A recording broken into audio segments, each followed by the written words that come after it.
games. Yes, yes. What was your most creative game that you worked on? I would say the most creative game I worked on was, oh my gosh, probably this Game Champions Online, because we were building the engine and we were building the game at the same time. And I was able to really take this scripting system that we had and kind of figure out how to push it to its limits. And I think by doing that, like, I was having fun solving problems and, you know, learning a new scripting language, but I was also able to be really flexible with the gameplay that I made. Dragon Age Origins, where we were deliberately trying to break the rules of RPGs and let you start from a bunch of different places and have it all flow well together no matter where you started and what origin you picked, and I think you succeeded. Going back to Guild Wars 2 again, because that's where I actually got to do creative work. Everything I've been doing for the last 6.5 years is very non-creative. I would also say Guild Wars 2, and for some of the reasons that I think Kevin mentioned about Baldur's Gate was that it was a well-established engine, probably not quite as dialed in as the Baldur's Gate one, but I was able to sort of flex creativity and make a lot of mini games in Guild Wars 2, so I don't know if anyone's familiar with it, but you know, things that leverage the established PvP mechanics and player movement mechanics, things like that, but to make them in different ways, and I was given a lot of freedom to be able to play around in that space. The cats. I think the moments when I felt the most creative, because my job is sort of how to make the game playable and usable and that sort of thing, is when we had a unique set of like limitations or requirements and finding really interesting solutions for that. Like, I think sometimes it feels like limitations are a boon, but they can actually, or a bane, but they can actually be boon.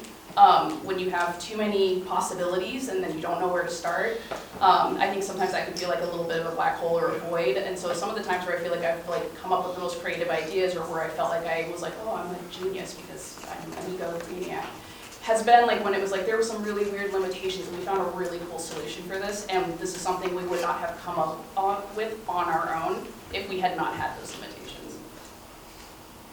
I'm going to go with one of my personal projects, which allows you to play as my sibling's cat and wreak havoc in their apartment. And it's one of those things where you start out really simple, and it's literally just a cat causing problems in an apartment, but then it builds up and you just have so much fun playing it that, yeah, it just ends up being way better than you thought. My dog does that.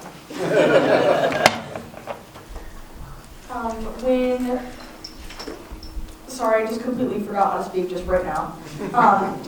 When you're rating, I'm sorry for completely forgot the name, but when you're rating jams, what is the most common flaw in the games?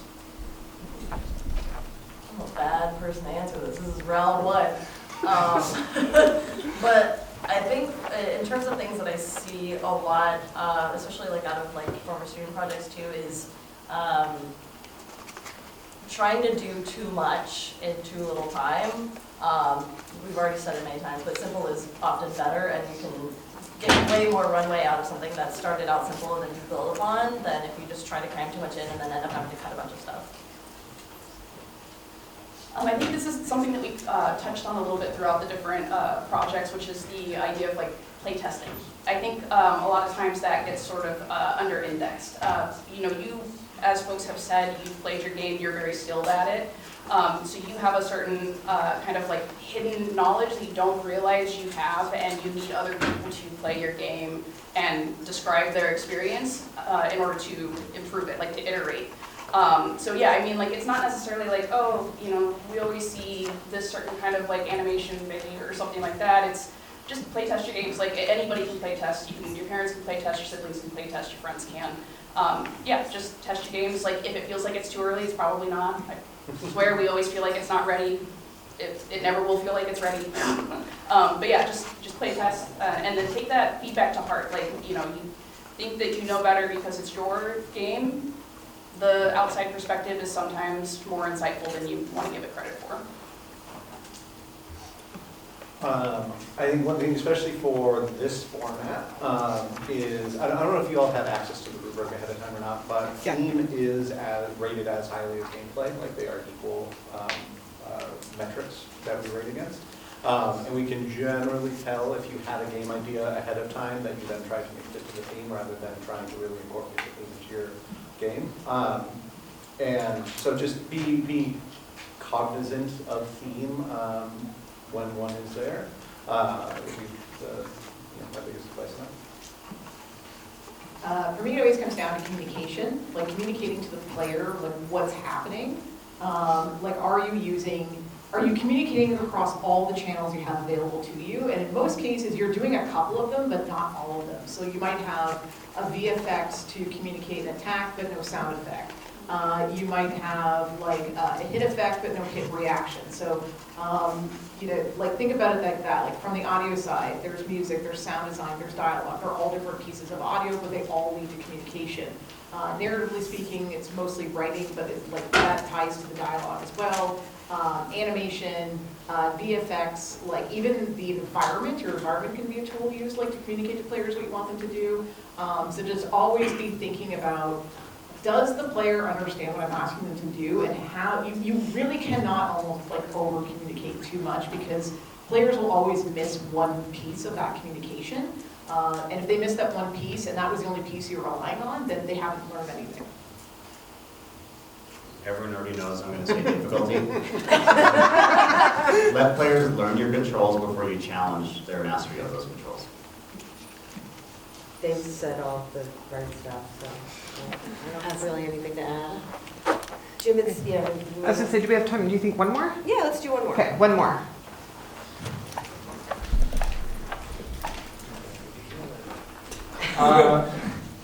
In your game development careers, when was the first time that you noticed that your way of thinking has changed? Like, for me, it changed really quickly. I didn't think the same at all. So, yeah, when was that for you guys? I would say for me, it was in like the first week, because I honestly had no idea what I was getting into, and I thought that a game designer had this like concrete role, and when in reality it's different at every studio. So I definitely remember being like, oh, this isn't what I expected. It's really cool, but it's definitely like I put expectations on what I would be doing, and I was just totally wrong. And so I think it's just kind of what made me get through that was like taking a step back and being like, okay, I have to be flexible with like what I'm doing. And you talked about you may not always get like the job that you want, like the first job, but it's all just teaching you how to be better at the craft that you love to do. And so it's I guess This isn't the first thing, but I think it's the most interesting one. I started in RPG development, and when I went to make my first action game, I didn't know what I didn't know. And so I couldn't figure out how to do it. I couldn't figure out how to make it good. I didn't know how animation systems worked. And we butted against that wall for a long time before we hired an expert for that. And the questions he asked, we didn't have answers to, because we didn't even know that those were the questions. It's not like we had the wrong answers. We weren't asking the right ones. I mean, I would say kind of a similar answer to Kevin, like you don't know what you don't know, and you'll think you know it going into something until someone else comes along and, gives you a different perspective. So it's really the advice is just like, if someone else comes along and they've got a different perspective or advice on how to like solve something, like try it. Like always try something new. Like never fall into the pitfall of like, but this is how we always do it. There is almost always a better way to be more efficient and improve your pipelines and your process and your thinking and how you're making games. I mentioned before I started out in QA, and it was at Nintendo, which is a very unique experience because you get to work on a lot of different projects rapidly, including a lot of games you would never yourself play. And I think that's an important lesson that I had to learn at the time, which was like, going into the industry is like, well, I want to make this kind of game. This is the only kind of game I want to work on. This is the kind of game I want to play. And then learning to be motivated by doing good work rather than the final project you're making. Because if you stay in this industry, you're going to work on a lot of stuff that you don't care about, or that is not the genre that you're interested in. And you need to be okay with that. And I think the only way to be okay with that is to be motivated out of the work itself, not the end project.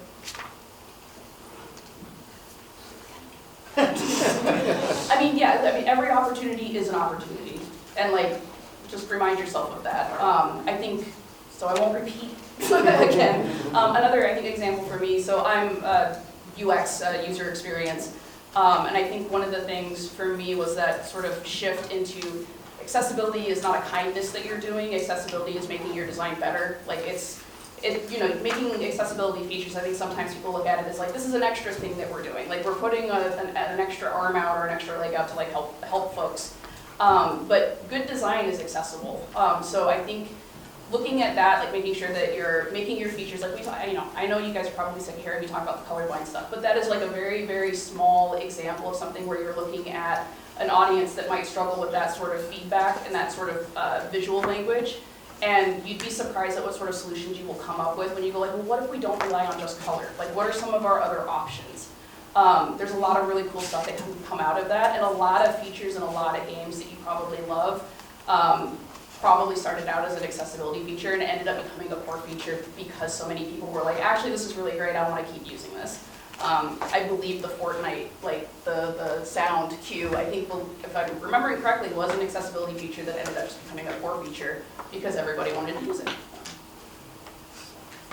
When I first started at Bungie, I had just came out of college and I had a lot of imposter syndrome. I was like, should I be here? So I was a super perfectionist and was really stressed about everything that I check in has to be the most perfect it could possibly ever be.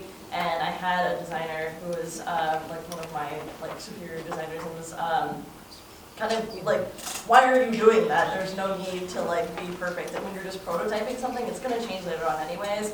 So I was kind of oh, I'm allowed to do that. I'm allowed to just send in something and then we look at it and iterate on it, and that's where you're going to get the perfection out of it. It's not going to be a first try ever. And so that really set my mindset for how I do prototyping now and how I hand things off to design.